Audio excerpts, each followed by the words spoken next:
Notre société crève, notre société souffre, notre société a besoin de se rencontrer. On sent que les gens ont envie de se lever, mais ils ne savent pas comment faire.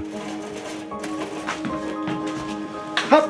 On pourrait se lever en réaction, mais nous, on veut se lever en création.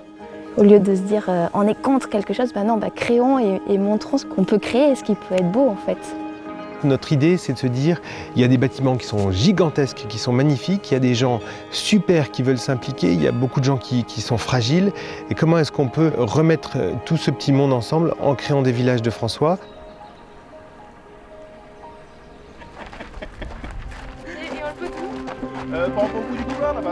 J'aime bien l'idée que ça puisse permettre d'accueillir différentes personnes vulnérables ensemble, que ce soit les personnes âgées, les personnes en situation de handicap, les personnes un peu cabossées par la vie. Notre idée, c'est d'accueillir des associations qui sont spécialisées dans le domaine de l'accueil de personnes fragiles. Par exemple, on va avoir des associations comme Magdalena qui accueille des femmes issues de la prostitution. On va avoir des associations comme le Secours catholique. On veut accueillir des personnes handicapées, des personnes âgées, des familles. Il y aura aussi des célibataires, des jeunes actifs. Ça permet vraiment de vivre une fraternité, de faire rencontrer des gens qui n'auraient jamais eu l'occasion de se rencontrer.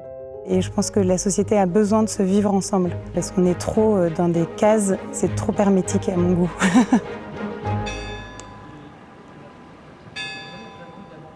C'est un village qui va pouvoir permettre à des personnes de se réinsérer tant sur le plan social que professionnel avec une activité économique qui va faire vivre le village.